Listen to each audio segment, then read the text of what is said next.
මේ තියෙන අද මම අහස්ලින් බබාට යවන කෑම එක. අද යාට ඕනේ කිව්වේ කහබත්. ඉතින් මම එයාට කහබත් හැදුවා. රස කැවිල්ලක් විදිහට අරගෙන යන්න මම එයාට හාල් පිටියක් ගල එකක් තමයි හැදුවේ. ඉතින් මම ඒක ඊයේ රෑම හදලා තියාගත්තා. මොකද එතකොට පහවදා උදේට මට පහසුයි. මම මුලින්ම සීනි ටිකක් උණු කරලා ඒකට පොල් ටිකක් දාලා ඊට පස්සේ ලුණු ටිකක් එකතු කරලා අග්ගල පිටි මිශ්‍ර කරලා ඊට පස්සේ මගේ ළඟ තියෙන මෝල්ඩ් එකක් අරගෙන මම ඒක ලස්සන ඇඩවලට කපා ගත්තා. මම පහවදා උදේම හාල් ටිකක් හොදලා අරගෙන ඒක වතුර බේරෙන්න තියලා කැරට් අර්තාපල් ලුණු කොටු හැඩයට කපලා එකත් පැත්තකින් තියාගත්තා. ඊට පස්සේ ෆෑන් එකක් ලිපේ තියලා ඒකට තෙල් ටිකක් දාලා තෙල් එක රත් වෙනකොට මම මුලින්ම තෙල් එකට දැම්මා ලුණු ටික.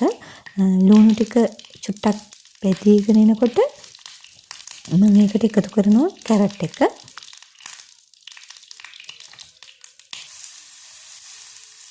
මේ තියෙන මම ලුණු එකතු කරලා මේ තියෙන ඊට පස්සේ කැරට් එක එකතු කරගෙන ඊට පස්සේ කැරට් ටික චුට්ටක් පැදීගෙන එනකොට මම ඒකට හාල් ටික එකතු කරලා ඒක චුට්ටක් කලවම් කරලා ඒකට ලුණු කහ ඊට පස්සේ කරඬු මුංගු කුරුඳු පොත්තක් කරාබුනේටි පොඩ්ඩක් සූදුරු ටිකක් එකතු කරලා මම රන්පැකුලියකුත් දැම්මා. ඒක මම වීඩියෝ කරගෙන නැහැ.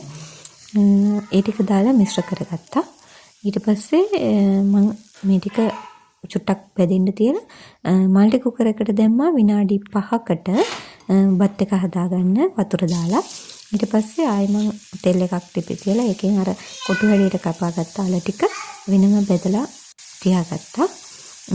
ඊට පස්සේ බත් එක ඉදුණාට පස්සේ බත් එක හොඳට කලවම් කරලා ඒකට මම පොල් කිරි ටිකක් එකතු කරනවා.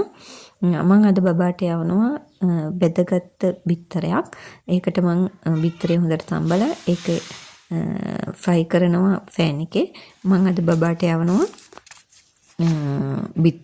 ෆ්‍රයි කරගත්ත බිත්තරයයි අග්ගලයිකයි සුවඳල් කෙසෙල් එකක්.